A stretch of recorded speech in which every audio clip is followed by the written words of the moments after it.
Welcome to the Maura Sweeney Podcast. Maura is an international speaker and the trademark ambassador of happiness with a passion for personal responsibility. She weaves insightful questions with personal stories to challenge your mindsets and empower your best and happiest self from the inside out. Here's Maura with today's podcast for you. Are you a victim? Well, if you're on a path to living happy from the inside out, you'll want to pay close attention to today's podcast question. Are you a victim? Now, you may not ask yourself this question. You might be aware of other people who see themselves as a victim, but you may not have any idea as to how central this question is to your life and to your inward path to experience a life of victimhood or something else. Are you a victim?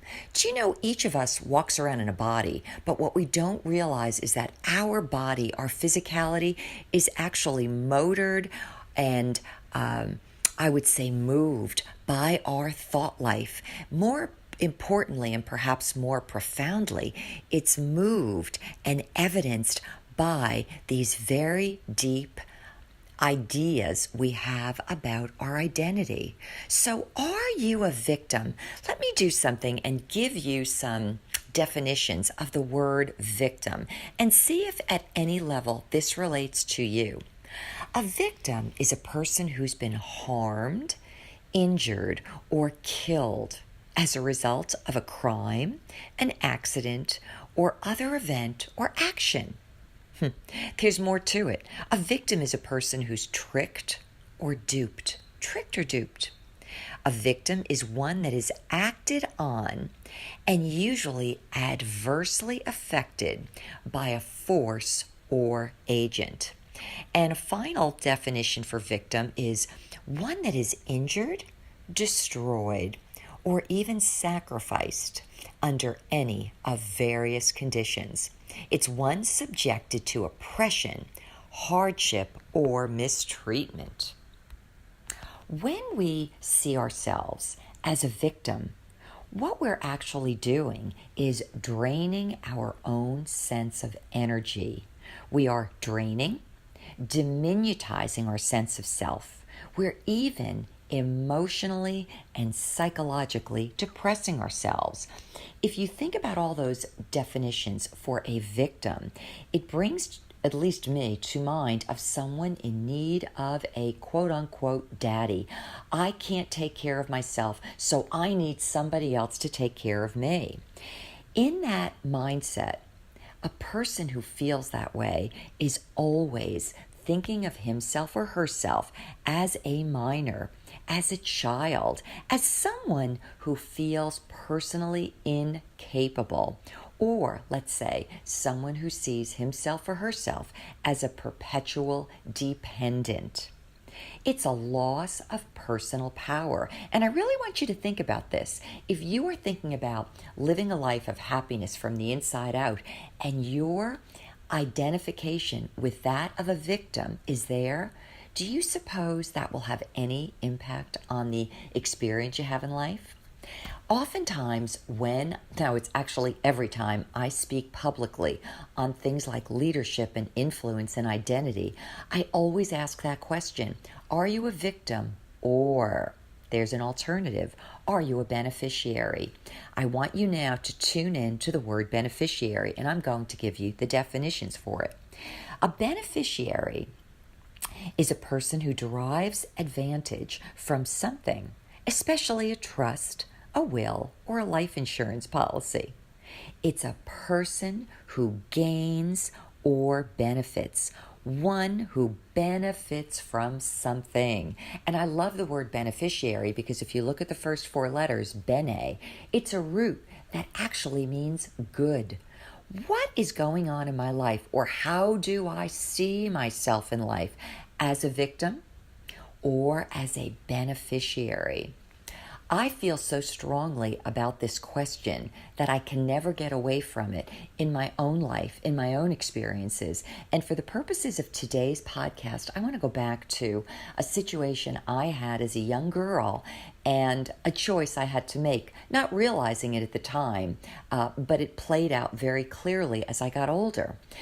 When I was around sixth grade, maybe age 12 or so, I had a very striking day. One late afternoon, my father stumbled in through the front door. He used to come back from New York City by the path and then by the train and walk home. But on this particular day, it really surprised me and shocked me. And I remember in my young days, I was trying to figure out what took place. He stumbled in and I thought, what happened? Did he get hurt? Well, as it turned out, he was almost blind drunk. He was crying uncontrollably to the point where I didn't even recognize it as crying because it was like a blubbering crying. Turns out he had been fired at work. More than that, he had lost investments and family wealth that we had. I remember my grandmother bringing him in and telling him to lie down on the living room couch. And as I stood watching this from our dining room, a thought came to mind. It was an awareness like, oh my gosh, we lost everything and this man can no longer afford me. Now, remember this, I'm a little girl, probably the late 1960s, unable to take care of myself at the time, but I remember thinking, oh my gosh, will I one day be out in the street? I felt vulnerable in that moment. You could say I felt like a victim or a potential victim, but I remember in that moment thinking, you know what? I will never depend. I want you to think of this. I will never depend upon a man to take care of me. I will learn to take care of myself.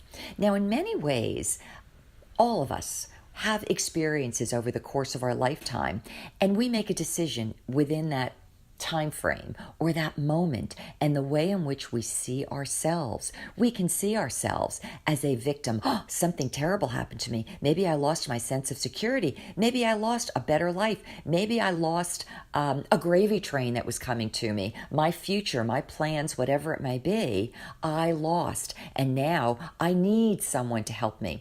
In my case, my thought, my decision was just the opposite.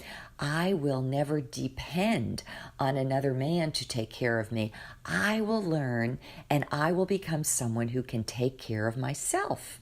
Now, I want you to think about that in terms of you and your own life and your own circumstances. I will tell you that what I witnessed as a 12-year-old actually caused me to benefit in many ways in the course of my life.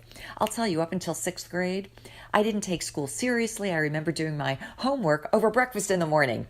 And I just was not serious, let's say, about my future or about being, more importantly, responsible to self and about self. Think about that. Being responsible to self and about self, recognizing that the things I did, the decisions I made were going to have certain outcomes. And in many ways, that one unfortunate experience that happened when I was 12 did so much to developing my character and my constitution. So what about you? Are you a victim? Are you someone who loses your personal power because of something maybe that happened to you? Or do you see your life and, more importantly, yourself and your identity as a beneficiary? Before we close, I want to give you a couple of synonyms for both of these words, and I want you to see which one gives you power, which one makes you feel more elated, more encouraged, more inspired, and more energized. Let's take a look at victim. A victim, synonyms: casualty, a sufferer, a dupe or a fool, a stooge, a patsy or a pawn. Lastly, a sucker. Now let's take a look at the beneficiary. The beneficiary, and these synonyms for it include heir, as in H-E-I-R, a recipient, an inheritor, a payee, as in one who gains something, a possessor, and a receiver. I want you to know today that if you identify in your own mind with a victim, you will find yourself as being poor in self-identity. But if you see yourself as a beneficiary, you will see yourself as rich in your self-identity. Finally, I'm going to leave you with 2 quotes, both of which have always meant something to me. The first is a Jewish proverb that is very simple but very wise. As a man thinketh in his heart, so is he. Fill in the blanks. As a man thinketh in his heart, whether as victim or beneficiary, so is he or she. And the second from someone who's a lot more modern day, if you want to say that, Henry Ford, who says, if you think you can or you think you can't, you are right. I encourage you today, take a few moments of reflection and ask yourself, am I seeing myself as a victim? Or am I identifying myself as a beneficiary? My hope for you as you're on your path from the inside out to happiness is that you choose the beneficiary. Well, that's been my thought for you today. I'd love to hear back from you. If you have any thoughts, write to me, Maura, at mauraforyou.com. I'll look forward to hearing from you. Take care. For more insights on living happy from the inside out, subscribe to this podcast. To learn more about Maura, visit her mauraforyou.com website, where you'll find videos, blogs, books, and the Foundations of Happiness self-study e-course. Maura, 4, letter U.com, where Maura is always for you.